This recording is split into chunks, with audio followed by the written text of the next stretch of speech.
নমস্কার। আজকে যে বিষয়টি নিয়ে আলোচনা করা হবে সেটি হলো জেএসএসকে অর্থাৎ জননী ও শিশু সুরক্ষা কার্যক্রম। নিরাপদ মাতৃত্বের এটি এপিসোড। এখানে জননী শিশু সুরক্ষা কার্যক্রম নিয়ে আলোচনা করা হচ্ছে। উপভোক্তার যোগ্যতা অর্থাৎ জেএসএসকে কোন কোন মাদার পাবেন বা কোথায় কিভাবে পাবেন সেটি নিয়ে আলোচনা করব। তা জেএসএসকে পেতে গেলে, জননী শিশু সুরক্ষা কার্যক্রম পেতে গেলে সরকারি হাসপাতালে ডেলিভারি করাতে হবে। কারা পাবেন? না, 1 নম্বর সমস্ত গর্ভবতী ও প্রসূতি মায়েরা, 2 নম্বর 1 বছর পর্যন্ত সমস্ত শিশুরা।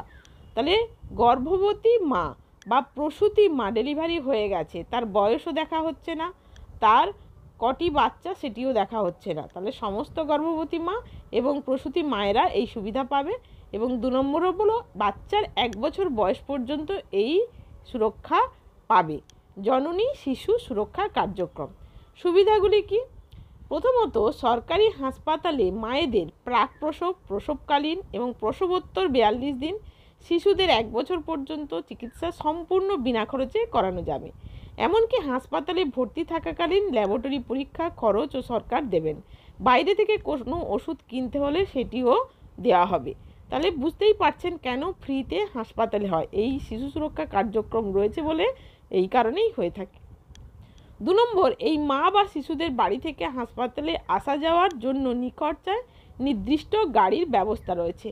আপনারা দেখে থাকবেন হয়তো যে অ্যাম্বুলেন্সে 102 লেখা আছে, 102।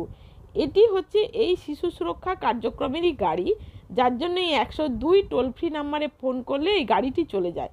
এটি হচ্ছে জননী শিশু সুরক্ষা কার্যক্রমেরই একটি অংশ। এই কারণেই অ্যাম্বুলেন্সটি ফ্রি পেয়ে থাকেন। তাহলে আজকের এখানেই আমরা এপিসোডটি শেষ করছি। আমার চ্যানেলটি সাবস্ক্রাইব করে রাখুন।